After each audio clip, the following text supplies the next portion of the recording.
મિત્રો, હાલમાં જો અમારા સમાજનો સેક્રેટરી બન્યો છું.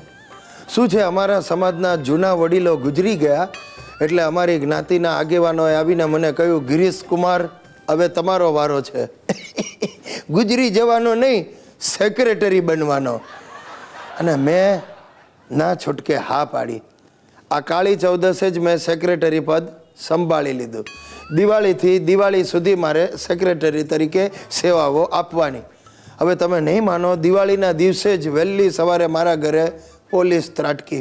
મને કે તમારી ધરપકડ કરવાની છે. મેં કહું, ભાઈ કેમ? તો મને કે તમે સોરઠિયા જ્ઞાતિના સેક્રેટરીને ગાળ આપી એમની લાગણીઓ દુભાવી છે. મેં કહ્યું, સાહેબ મારી વાત સાંભળો, એ ભૂતપૂર્વ સેક્રેટરી હશે, એ તો ગુજરી ગયા છે. હું હજી હમણાં ગઈકાલે જ સેક્રેટરી નિમાયો છું. 150 રૂપિયાના જલેબીને ફાફડા એમને ખવડાવ્યા અને પોલીસોને રવાના કર્યા.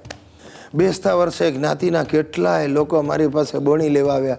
જૂના પ્રમુખોને ગાળો આપી અને મારા ભરપેટ વખાણ કર્યા. એટલે એમને પણ મારે ન છૂટકે બોણી આપવી પડી. 20 જણાને 51 રૂપિયાના લેખે પૈસા ચૂકવ્યા. મને થયું, ચોક્કસ આવા ત્રાસને લીધે જ અગાઉના સેક્રેટરી ગુજરી ગયા હશે. હજી તો માંડ કળ વળે ત્યાં અમારી જ્ઞાતિની મહિલા પાંખના પ્રમુખ સુપર્ણાબેન મને મળવા આવ્યા.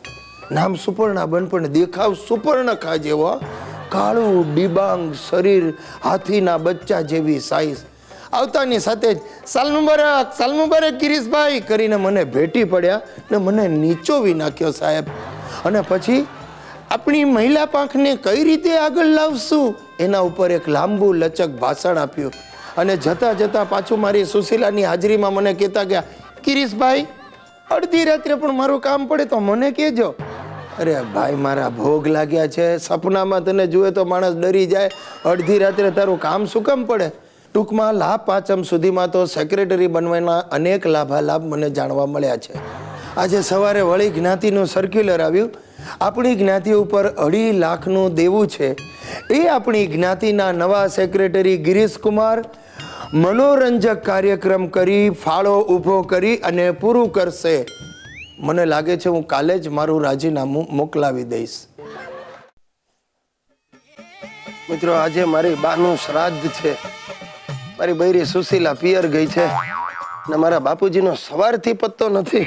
ગિરીશિયા, અરે ગરમા ગરમ કવિતા લખી નાખી છે. સાંભળ, તમારા રસોડાનો હું પાટલો છું, તમે છો અથાણું, હું બાટલો. તમને પગે પડું છું, આ થર્ડ ક્લાસ કવિતાઓ સંભળાવવાનું બંધ કરો. બહેનોને બહુ ગમે છે. અરે ગામની બહેનોને હવે જંપવા દો. આજે બાનું શ્રાદ્ધ છે, એ યાદ રાખો. તમારે વાસ નાખવા જવાનું છે. હું નહીં આવું. તારી માની ચાંચો મારવાની આદત હજી સુધી ગઈ નથી. અરે તો હેલ્મેટ પહેરીને જાવ, પણ આજે ખીર ખવડાવવી જ પડશે. હું નહીં આવું. ગઈ સાલ હું ખીર નાખીને થાકી ગયો, પણ તારી માઈ બાજુ ફરકી જ નહીં. તો ક્યાંથી ફરકે? બચાડી મર્યા પછી તમારા ત્રાગાથી ગભરાય છે. જો બાપુજી, ધાબા પર જાઓ, વાલથી બોલાવો, એ નક્કી આવશે. અરે તારી માં આવે કે ના આવે, પણ વાલથી હું ધાબે જઈને બોલાવીશ ને તો વાસંતી બેન જરૂર આવશે. હમને પુકારા તુમ ચલે આએ. મને બહુ શરમ આવે છે, પણ થાય શું? બાપા કેવી રીતે બદલાય? ભગવાન, જો શક્ય હોય ને તો આ પ્રકારના બાપાઓ બનાવતો નહીં, અને જો ભૂલે ચૂકે બનાવે તો મારા જેવા ફેમસ વ્યક્તિને તો આપતો જ નહીં.